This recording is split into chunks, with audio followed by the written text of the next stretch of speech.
this is Maggie and Martin. When health checking, you have to do it visually.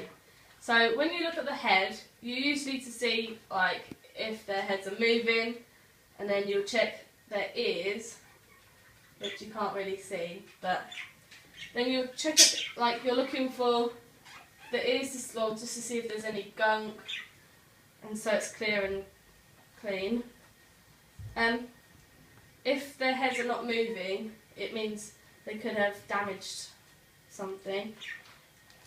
When health checking their face, you would look at the eyes to make sure they're clean and clear and they are responsive to movement. Normally the signs of illness on the eyes is that they're closed with pus, which means it could have an infection and needs to be seen to a vet. Well, next you'll look at the nose just to see if it's clear and clean. You can only see 2 little dots on the nose, but it should be visible. On the beak, you must make sure that it's not overgrown, so they can peck. When looking at the legs, you can only see if they can perch them and if they can move them. With the feet, you look at the claws to make sure they are the right length, otherwise they will need to be cut. And if it does become overgrown, they could become stressed. When looking at the feathers, you've got to make sure that all the feathers are intact. There's no broken bits and they can move their wings. If they have no feathers left, it means they've either been self-harming or pecking at each other.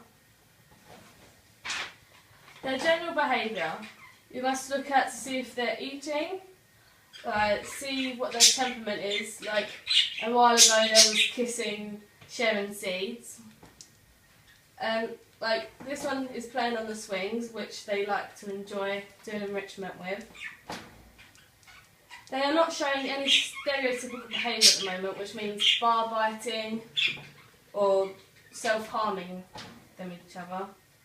Next you'll look at the appetite to see if they've eaten overnight, or maybe give them like a little bit of food just to see if they are eating. When handling them, you can't, because they will become stressed, and if they know you and are comfortable with you, then you can handle them sometimes.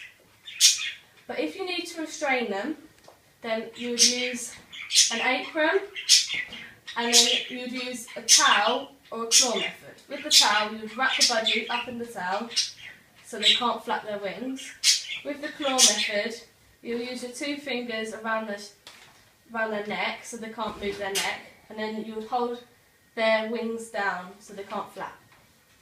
In the environment, it has to be room temperature, not too hot, and not too cold.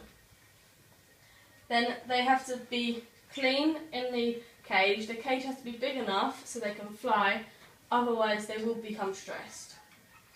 But you'll make sure that all the cages are tied so they can't budge it out, and then you just make sure that they can't be moved a lot and that they are perfectly fine.